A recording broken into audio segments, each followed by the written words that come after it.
Brother lads, welcome back to the Cossy podcast. My name is Cossy. Welcome back to a brand new video. This is the latest Arsenal news and transfer news as well. Viktor Gyökeres wants to move to Arsenal. NKetiah, Arsenal received their second offer for the player from Olympique Marseille. It is £17 million.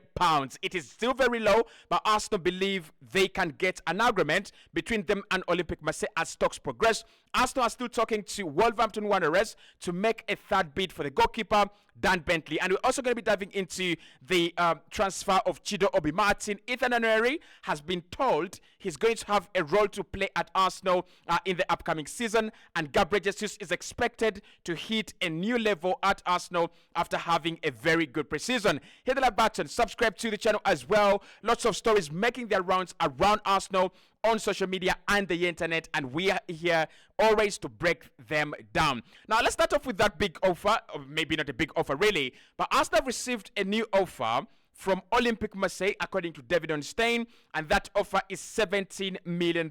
Now, personal terms have been agreed. A contract until 2029 has been agreed between Olympique Marseille and the player. NKetiah wants to move to Marseille. We've always said that this is going to be a very good move for him, and there was no way he was going to turn it down. However, the problem with the NKetiah deal is with the price. Arsenal were looking at 50 million, and then they said, okay, you can give us 35, and then we said you can give us 30.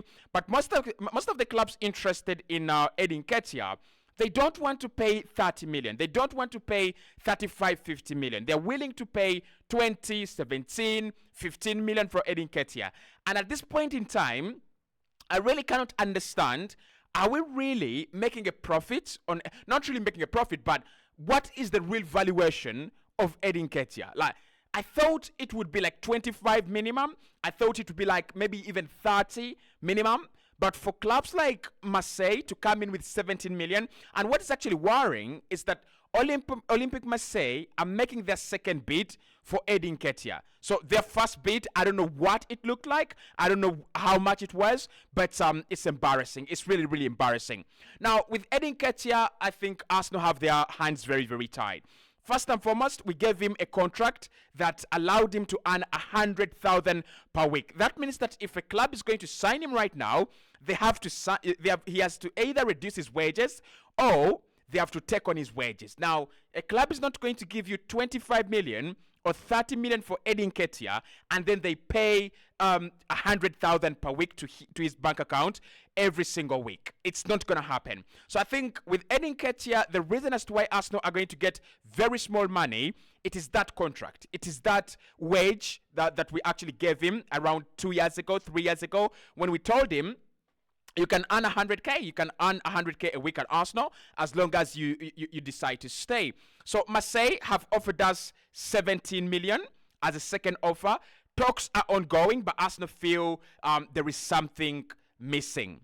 Now, the way I look at this deal, the players already agreed personal terms. The players already given the green light to Olympique Marseille. So what Arsenal have to do right now is to agree a deal with Marseille. And, what Marseille are trying to do to Arsenal is what we did to Bologna.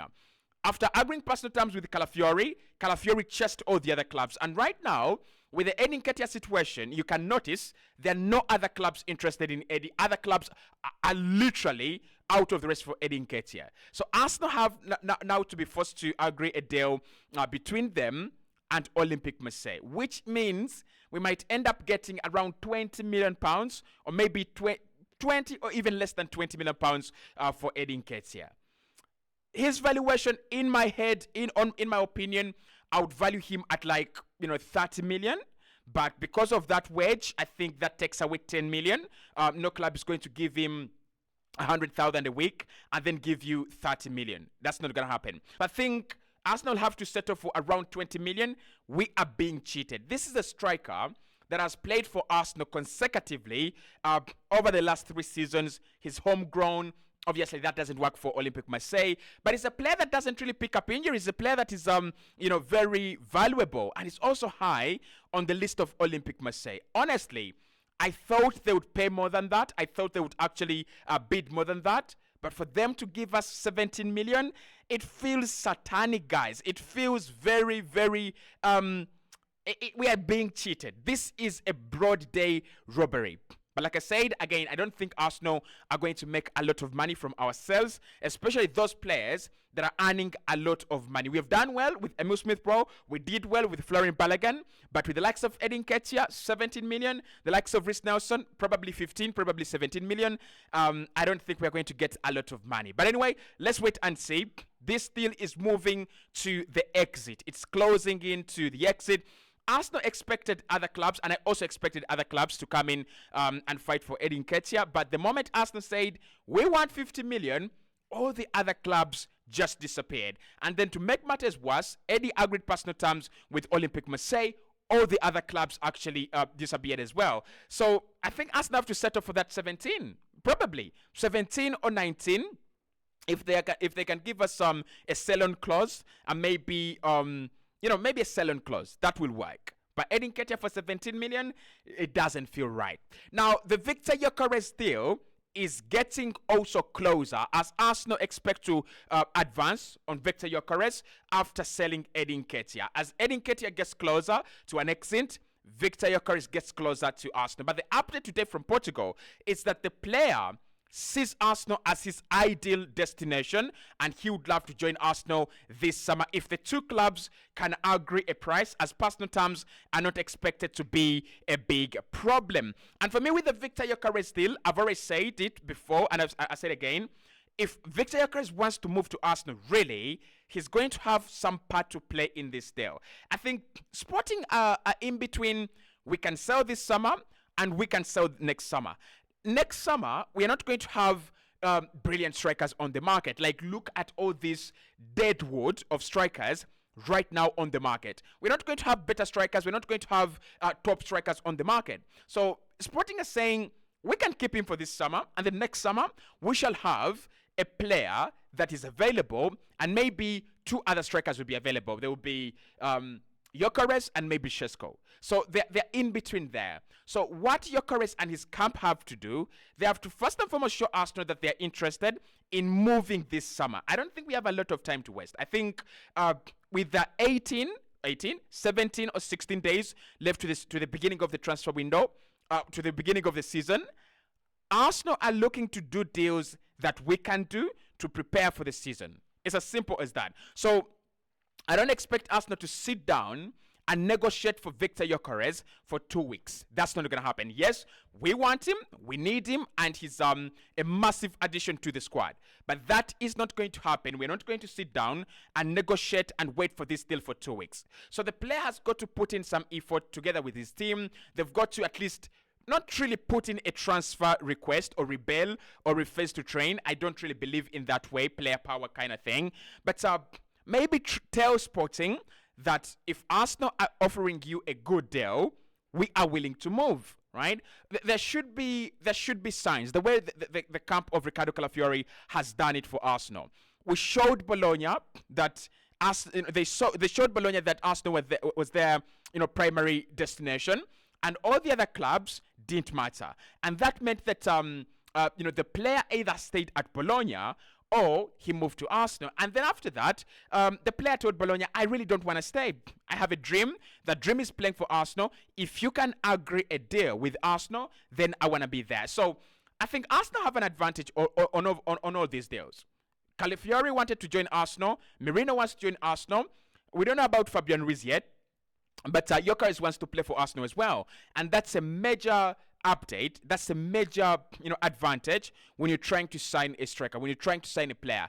The more they're interested in joining your project, the easier the deal gets. So he's interested in playing for Arsenal and Mikel Arteta's project, but at the moment, this one depends on the Eddie Nketiah situation. Like I've reported, Eddie Nketiah's deal has a couple of steps to go. We have to agree on a fee, agree on a few clauses, agree on the structure.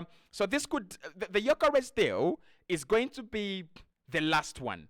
It's what I feel. It's going to be the last deal, like maybe August 20th, August 25th, that's when we can progress and feel like, we are progressing on the Viktor Gyökeres. But anything that happens out of there, I'll be sure to let you know. Now, Chido Obi Martin has officially signed for Manchester United. And I want to address the Chido Obi Martin situation alongside the Ethan Nwaneri situation. So the reason for Chido Obi Martin to leave Arsenal has not been money. So it's not money. He was offered a good financial package at Arsenal. He was offered a good financial package by other clubs, but the player said no. At the moment, I'm not looking at making a lot of money. I'm looking at my career, and I'm looking at the career path that the club is offering me. So at Manchester United, they have offered Chido Obi Martin, according to reports, they have offered Chido Obi Martin the chance to be the third striker behind Rasmus Hojlund and Joshua Zirkzee. That is huge. If that is the reason why he has gone, I understand him. And also, they have offered him the chance to work under Ruud van Nistelrooy, one of the greatest strikers we have seen ever in the Premier League. Come on, as a young striker, you're not going to turn down that. Now, why I want to talk about him alongside Nwaneri is Ethan Nwaneri has been promised the same thing that Chido Obi Martin has been promised at Man United, but for Nwaneri, it has been promised by Arsenal. So that these two players, I think we don't need to be angry and we don't need to throw insults and abuse Chido Obi Martin. I don't like it when Arsenal fans lose a player, or I don't like it when we lose maybe a game, or we lose anything, and then we turn toxic. We are not a toxic fan base, are we? Okay, yeah, we are a toxic fan base, but we shouldn't be a toxic fan base. Chido Obi Martin is just 16, right? Ethan Nwaneri is 17, close to turning 18. These are two players that are really talented, and they're the best of the best in our academy prospects. If Chido asked for the opportunity to train with the first team on a more regular basis, if he asked for the opportunity to travel with the team, maybe Champions League on a more regular basis, and the team said, maybe Mikel, maybe whoever was negotiating, and he said, you're not yet there yet. And Manchester United told him, we will let you travel. We will let you be part of this team. I think it's only right for the player to choose the other project because he's been offered. What if Rasmus Hojlund picks up an injury because he was injured against Arsenal? That makes Chido Obi Martin the second striker at Manchester United behind Joshua Zirkzee right now. Like, I understand why he's gone. It's not for the money, guys. It's not for the money. Stop harassing the kid. Stop throwing insults to the kid. It is not about money. It wasn't about money. And even if it was, we all want to have the money, right? So I wish Chido Obi Martin the best at Manchester United. I know we will meet soon. We will meet soon. Arsenal are on top of their game. We're going to be on top of our game for the next 10 years. 10 years might be a big time. For the next 7 years, 10 years actually. For the next 10 years, we'll be on top of our game. Man United are recruiting and they are regrouping. So we expect them to come back on top of their game for the next, maybe in the next 10 years, there should be a quality side. So we will meet Chido Obi Martin in the future. If it works out, I mean, well and good, he will play us at the Emirates. If it doesn't work out, it's not a crime. I mean, Arsenal have lost so many academy prospects, and that is our problem. That is something that we've got to work on our end. So Ethan Nwaneri at Arsenal has been promised a role in this season. Not a big role, not a huge role. So you're not going to see him as the Declan Rice or the Martin Odegaard, but you're going to see him come onto games or come in on games a little bit more as compared to last season, where we either saw him once or we didn't see him, and the previous season where we saw him once. So what you've seen in pre-season is Mikel Arteta starting to trust him more, giving him more minutes, allowing him to do the things he loves to do as a young player. And I think the freedom with which he's playing is joyful to watch. It's absolutely fantastic to watch. And again, with Ethan Nwaneri, he's very fortunate and is very lucky. Why? Arsenal are still trying to engineer combinations and chemistry between our left back, our left winger, and our central midfielder. Actually, that left-hand side, whoever plays there has a big chance of being the main guy next season. So Ethan Nwaneri has played in that pocket of space against Man United. brilliant. He assisted he assisted the Gabriel Jesus goal, and you can see where he wants to play. You can see why we are saying he's the replacement of Emil Smith Rowe. I don't want him to get the shot number 10. I wouldn't even give him the shot number 10, but I would give him that Emil Smith Rowe role in the squad. So Nwaneri, for me, after him, we should have the likes of Salah Eddin probably coming as well. We are losing Charlie Patino. I wouldn't really want to lose Charlie Patino, but maybe Mikel Arteta feels Nwaneri is the better talent, and we could lose Patino and keep Ethan Nwaneri. Now, Arsenal expect Gabriel Jesus to come back strong this season, as it has been reported that the player has a fire in his belly. Basically, what that means is that he's hungry to go again. He is desperate to prove a point. That's what it means. He has a fire in his belly.